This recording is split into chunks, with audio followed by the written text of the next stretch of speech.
to Whispers Beyond the Veil. I'm Brooke Ashley. Tonight's story is called The Funhouse Mirror. Remember, the veil is thinner than you think. There's something wrong about a carnival after closing time. The air smells like popcorn and engine oil, but all of the color drains away. The ridges stand like bones.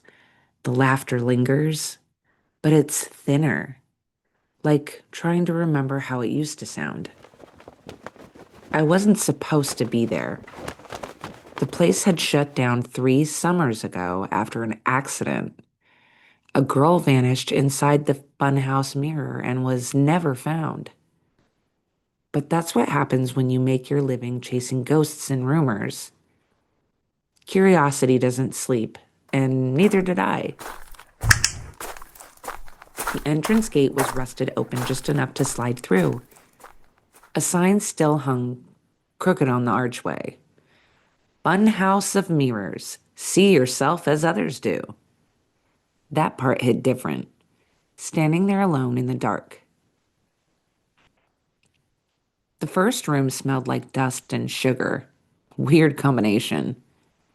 Mirrors lined both walls, cracked, fogged, some with fingerprints that had been there far too long. Each reflection shimmered when my flashlight passed through. Each one felt late, like it needed an extra heartbeat to catch up. In the far corner, something flickered, a reflection that didn't match me. I was standing still. It wasn't. It tilted its head a little farther than mine would go, then straightened, slow as syrup. I said out loud, "That's not funny." And something laughed back. I turned towards the sound and saw it. A painted grin in the mirror, 3 panels down, half in the shadow. A clown, the kind that belonged to old circuses, not family parks. White grease paint, a cracked red smile that went too far. He wasn't behind me, only in the glass. He lifted one gloved hand, finger to lips. Shh. I aimed the flashlight directly at the mirror. Nothing but my own reflection again. Pale, shaking, holding light that didn't reach the edges of the room. Behind me, a faint sound. Not footsteps, but shoe squeaking.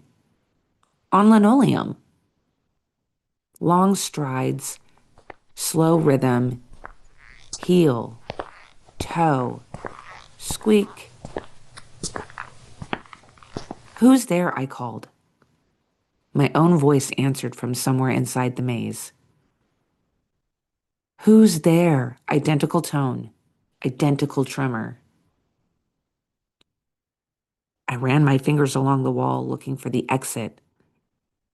The wall was glass, slick, cold, and pulsing with heat like something breathing just beneath it. Then came the laughter. Not the human kind. This was a chorus. Small, echoing, warped like a cassette chewed and replayed. Every mirror filled with faces, dozens of them, all painted white, all smiling. Each one of them a little off from the one beside it, like frames in an old animation. And every smile was aimed directly at me. The mirrors started to knock. Not random. Synchronized. 3 times. Knock, knock, knock. Then one mirror in front of me cracked, just at eye level. The fissure crawled downward like a vein, behind it. Something shifted, a face pressing outward, stretching the silver surface. I saw the paint, the grin, and beneath that grin, teeth that didn't match the mouth. I stumbled backwards and hit a door I didn't even remember coming through. It opened on its own, a room darker than the one I was in. The only light came from a mirror at the far end, glowing faintly white. No reflection, just fog behind the glass, like it led somewhere else.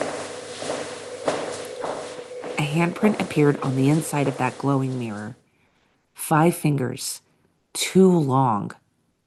Each fingertip ended in a point that left streaks as it slid down. I should have turned and run, but curiosity is a sickness, and I've been sick my whole life. I raised a palm and pressed it to the mirror. Cold, wet, then warm. The fog cleared, and on the other side was a room identical to mine. Only I wasn't in it. The clown was. He stood where I should have been standing, hand against the glass, palm to palm. And when I put my hand back, his stayed. The glass rippled like water.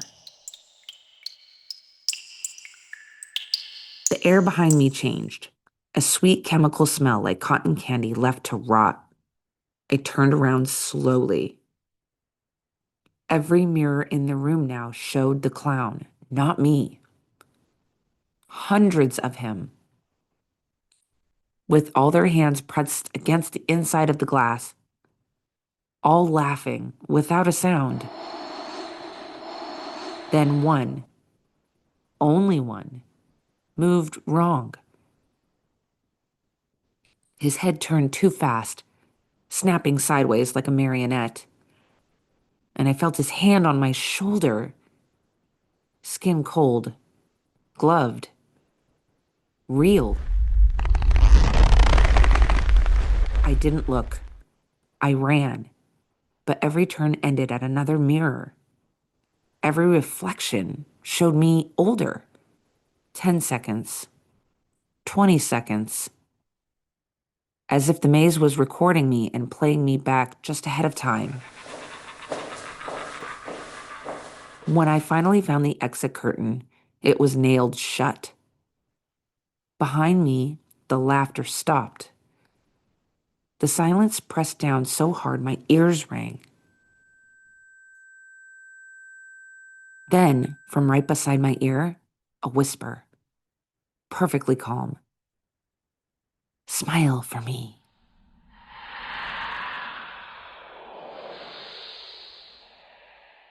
I woke outside. Morning.